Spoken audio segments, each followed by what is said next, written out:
আসসালামু আলাইকুম ওয়া রাহমাতুল্লাহি ওয়া বারাকাতুহু। প্রিয় দর্শকবৃন্দ, আজকে আমরা আলোচনা করব মহান আল্লাহর একজন প্রিয় রাসূল হযরত ইব্রাহিম আলাইহিস সালামের জীবনের একটি শিক্ষণীয় ঘটনা, তাকে আগুনে নিক্ষেপ করার কাহিনী। প্রিয় দর্শক, চলুন শুরু করা যাক। হযরত ইব্রাহিম আলাইহিস সালাম ছিলেন প্রেরিত এক মহাপুরুষ। তিনি তাওহীদের দাওয়াত দিতেন, মানুষকে বলতেন একমাত্র আল্লাহকেই ইবাদত করতে। কিন্তু তার কওমের লোকেরা কাফির ছিল, তারা মূর্তি পূজা করত। ইব্রাহিম আলাইহিস সালাম সেই মূর্তির বিরোধিতা করতেন। একদিন ইব্রাহিম আলাইহিস সালাম দেখলেন তার জাতির লোকেরা মূর্তি পূজা করছে।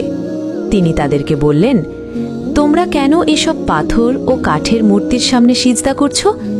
এরা তো কিছুই করতে পারে না। লোকেরা তার কথা শুনে রেগে গেল। একদিন সবাই উৎসবে গেলে ইব্রাহিম আলাইহিস সালাম মূর্তিগুলিকে ভেঙে ফেললেন, শুধু বড় মূর্তিটিকে অক্ষত রাখলেন। লোকেরা ফিরে এসে ক্ষিপ্ত হয়ে উঠল। তারা জিজ্ঞেস করল, এ কাজ কি করেছে?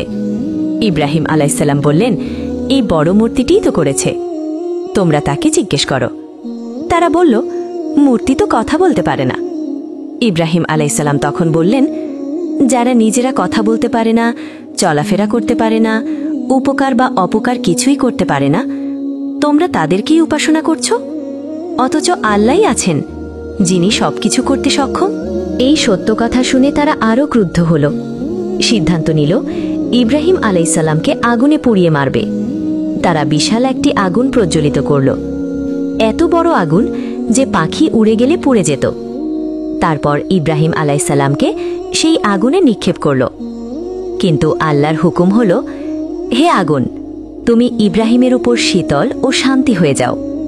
সূরা আম্বিয়া 69। আল্লাহর আদেশে ইব্রাহিম আলাইহিস সালামকে একটুও পোড়াতে পারল না। প্রিয় দর্শক, এই ঘটনা থেকে আমরা কয়েকটি বড় শিক্ষা পাই। 1. শুধু আল্লাহর উপর ভরসা করলে আল্লাহ আমাদের রক্ষা করেন। 2. সত্য কথা বলতে কখনো ভয় পাওয়া যাবে না। 3. মিথ্যা ও শিরক যত শক্তিশালী হোক না কেন, শেষ পর্যন্ত সত্যই বিজয়ী হয়। 4. আল্লাহ তার বান্দাকে কখনো একা ছেড়ে দেন না। প্রিয় দর্শকবৃন্দু, যদি আমার বলা কোনো কথায় ভুল থাকে, তাহলে আল্লাহর নিকট ক্ষমা চাই এবং আপনারা ক্ষমা সুন্দর দৃষ্টিতে দেখবেন। এরকম আরও ইসলামিক ভিডিও দেখতে আমাদের চ্যানেলটি সাবস্ক্রাইব করুন, ভিডিওতে লাইক দিন এবং বন্ধুদের সাথে শেয়ার করুন। সবাই সুস্থ থাকুন, ভালো থাকুন। আসসালামু আলাইকুম ওয়া রাহমাতুল্লাহি ওয়া বারাকাতুহু।